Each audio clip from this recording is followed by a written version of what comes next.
So as we are about to start, I'm just looking to my left, and I'm looking around. I'm just like, okay, that's me and Fernando, the way they set up. I'm like, and Dick Advocaat used to be my coach and Bedvelingen at the national team. Yeah. I know him very well. So I'm like, okay, I'm a bit surprised on that. Paul, We'll go I for got it. But no, I go for it. I got it. Yeah. Because I was happy. No one around me. One-on-one, take you any day. Yeah. Really, that's how confident I was. But what changed was the fact that Martin came. So first for your mindset, different manager. Everybody starts from square one. Yeah. 2, what system is going to play? This game we play with wingers, and play 3-5-2. So finally, you're on a wing. Yeah. So I'm happy, and it just worked. Yeah. We talk about golf, and I used certain things we have to do in golf. You play a crab ball, doesn't matter. You can still make an up or down. You can still make par. Yeah. So forget about it. 5-second rule when you come up. That kind of thing. I kept coaching back in position. It doesn't matter. But next one. You know what I mean? Even Tommy Burns helped me a lot. Yeah. You get about. Get us win it back. That was his. He was out there. So and he helped me a lot in that phase. So that needs to be mentioned as well, because he seen I was struggling, and he, he's a football person. He's a people's person. I can see it. What was not being given. I got it from Tommy before Martin came, and that was a good combination. Martin was very clever. The gaffer was very clever. Knows how he likes to play football. Knows the history of the club. Knows the players. Obviously, having to see before he makes the decision to get certain players in and get players out that would suit his playing style, but also the characters that it needs within a team. Yeah. And that's, I think, very important. So, as Martin was there, obviously, last week, he says he just needed a bit of advice, a little bit of confidence. TLC. Yeah, and that's it. That's that kind of arm around the shoulder thing almost as well. And they give someone the confidence. Yeah. That day, the day of the 6-2 match, can you, if you take yourself back to the changing room before kick-off and the final team talk and so on, do you remember being given any specific instructions to maybe target Fernando Ricken and that he might have been a weak link or what was No, that. No. You were brimming with confidence for some reason. Yeah, but you think, because I didn't start the season. I started on the bench, and we started, I think, Dundee United, and then I got the nut against Hearts. Yeah. And then the 2 assists, and then ultimately the old firm. You know right away you had him. Yeah, you get a feeling. I get a feeling for it because he was famously hooked after 20 odd minutes. Wasn't he? When I play against centre half, you know right away if you've got him. You really got him, but you just knew. But we all know what happened before last year and the season before that, how it went in previous years. Know how much it means. So it's a big one for everyone, especially for myself as a new Chris Sutton, the gaff in his team, myself, the first time to start. I've seen plenty on the sideline. So now I'm like on the wing.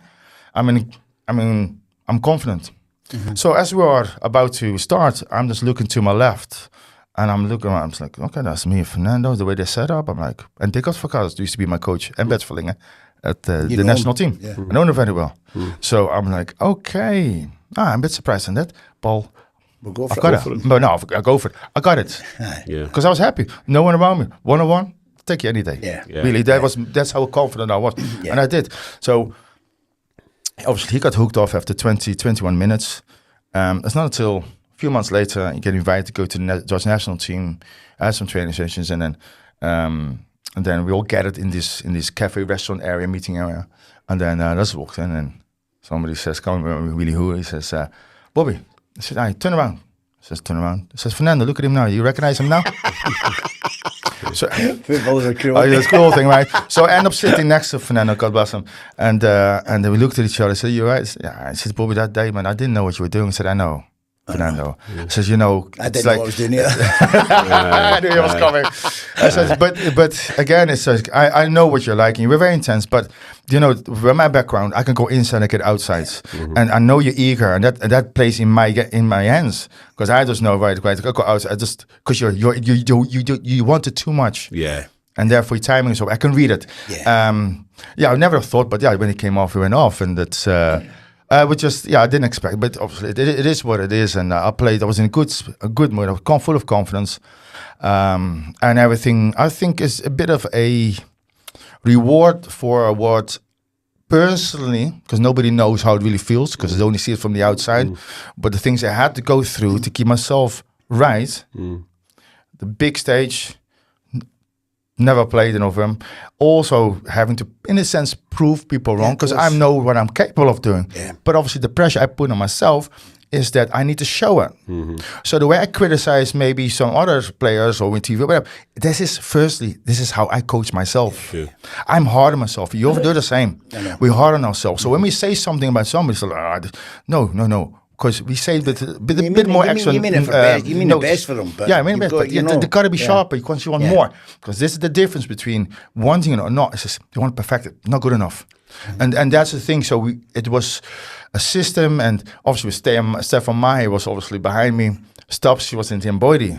Now also my thing is mental attitude. I know what I like. And I like to be just so focused on doing what I need to do defensively as well. Just get in position, work hard, and then everything else will follow into place. Tommy Burns says, "You get set your stall out." So the first thing that when Lubo opens up, go over the top, which I did. Gets the crowd going. Your intentions are there to attack. This is how you win them back, Bob.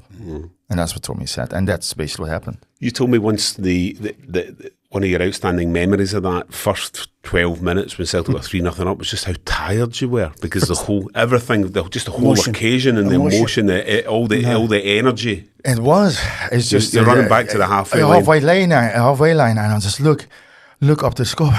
1 minute 12, 13. Oh my.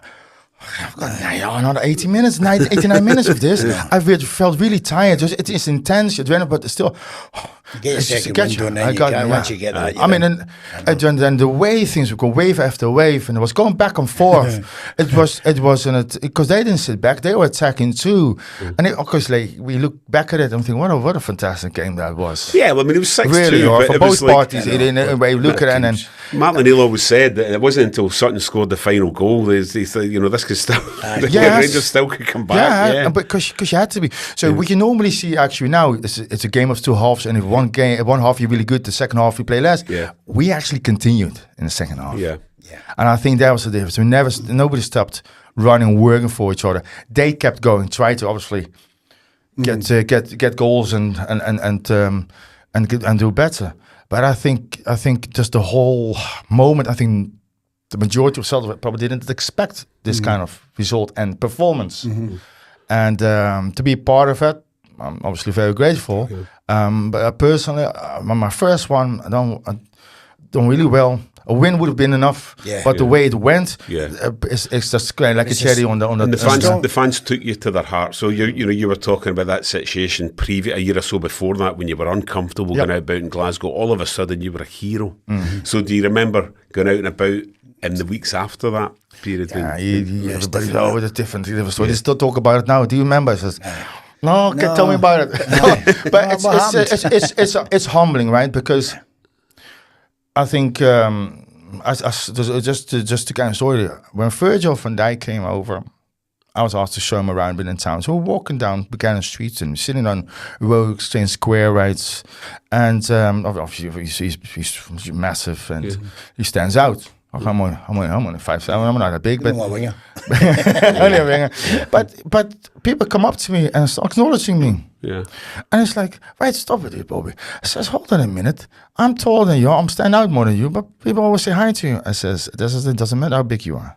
I says, when you do something great for this club in their eyes, right, it will never be forgotten. And live for years to come. So, and that was, I think that as an example, it's not a matter how you look, it's just what you do, and people will remember. They always highlight the good times. Maybe few, but they've always highlighted. There's many to pick from. But this is a beauty, because in Holland we don't get that appreciation. In Holland it's more like, I done it, but what does he do now?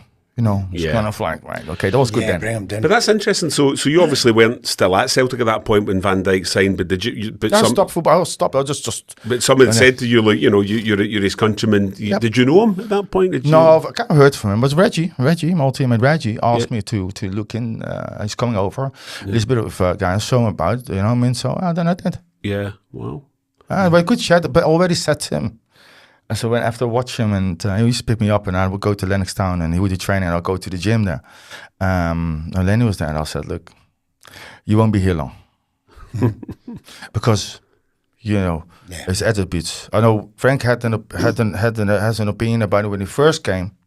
And but see what he's done now. Yeah. Because at the end of the day, it's a big club, and you want to leave a legacy. Now, if you do well, the people will. Doesn't matter. Even now, all these years, which has been 25 years ago, people still remember, and it's at least you've done a good thing. Sure. So if we think about it, we all love music and bands and stuff like that. But just think about it. If you are able to do something that is your profession, but also something you love, and you course, you create a memory for somebody after 20 years, and they still talk about it, I think you've done something great. It's not that somebody think about this every day. So no, but when they highlight, it's like, I saw it did. I'm grateful for that. No, thank you. I'm happy you felt that way, and that is just, and that's quite touching in a way.